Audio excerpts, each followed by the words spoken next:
Hi guys, I'm Savannah Hill. Alright, let's go a little bit about me. So I'm a native to Colorado and I currently live in Brighton.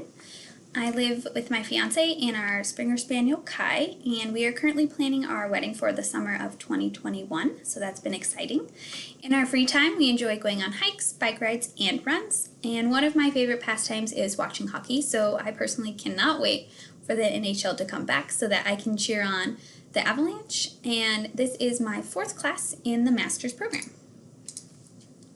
So where I work in a very small district in Colorado. It's called Weld RE3J. We have a total of 5 schools, 3 elementary schools, 1 middle school, and 1 high school in our district. And my school is Hoff Elementary, and that is in Keensburg, which is about 30 miles outside of Denver. And my school has about 300 students from preschool to 5th grade. I've had different positions at this school. I've been a 3rd grade teacher there, I've been a reading intervention teacher there, and this upcoming school year I will be a 2nd grade teacher. Okay, so for the public education supports at the local government, they create school districts, they establish the curricula for the districts, they are in charge of hiring personnel, they decide when schools should be closed, consolidated, or constructed.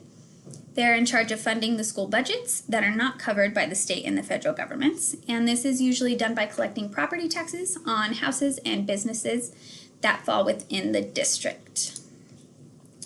The education supports at the state government level, they are in charge of the oversight of the Common Core state standards, and they generate a set of benchmarks for student achievement in reading and math that go with the standards, and they can also choose to create standards that go with science and social studies as well.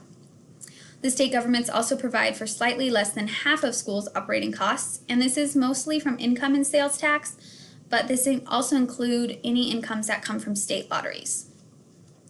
Often, the state governments choose to delegate much of their authority to the local school districts, but they can also reclaim that authority at a later date.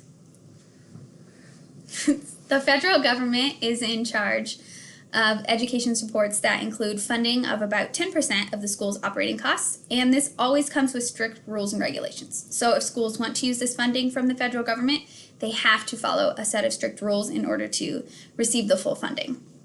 Federal government also has agencies that provide support, such as the Department of Education, the Department of Health and Human Services, which includes a Head Start program, and the Department of Agriculture, which includes a school lunch program. The federal government is also in charge of providing school loans.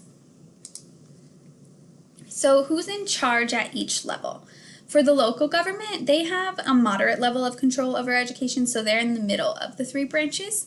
And who's in charge here are school board members, and these members can either be elected or appointed in by a mayor or city council, and they help make the decisions for the curricula, the budgets, and the frameworks, and this is a volunteer position.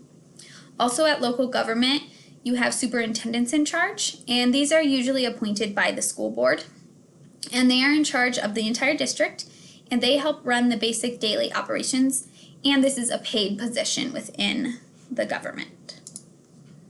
So who's in charge at the state government? They have a large amount of control over education. They're going to be the ones that have the most control out of the 3 branches.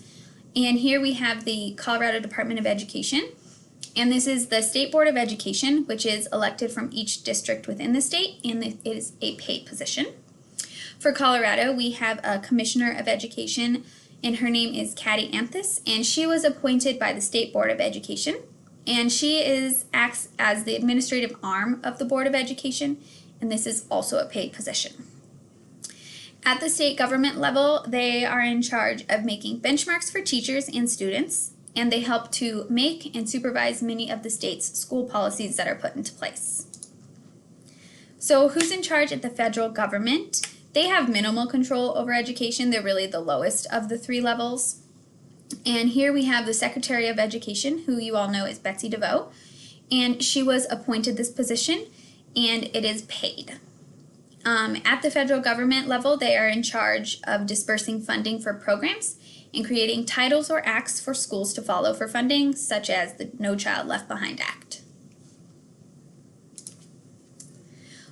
Which of the 3 levels of government have the most influence over these? components. So for component 6.1, which is evaluate, develop, and implement management, communication technology, school level governance, and operation systems that support each student's learning, needs, and promotes the mission and vision of the school. This would be the local government that has the most control of this component. Component 6.2 is evaluate, develop, and advocate for a data-informed and equitable resourcing plan that supports school improvement and student development. And here it would be the state government that has the most control of this component. The final component is component 6.3, and this is reflectively evaluate, communicate about, and implement laws, rights, policies, and regulations to promote student and adult success and well-being. While all three levels have some sort of control over this, I do believe that the federal government has the most control of this component. So how do all of these support educational success and well-being of each student and adult? I believe after researching and doing the reading for this module that the federal government really does not have full control of the education, which allows the state and local governments to do what's best for them. They know better than the federal government's what's going to work, so it allows them to be able to implement what is best.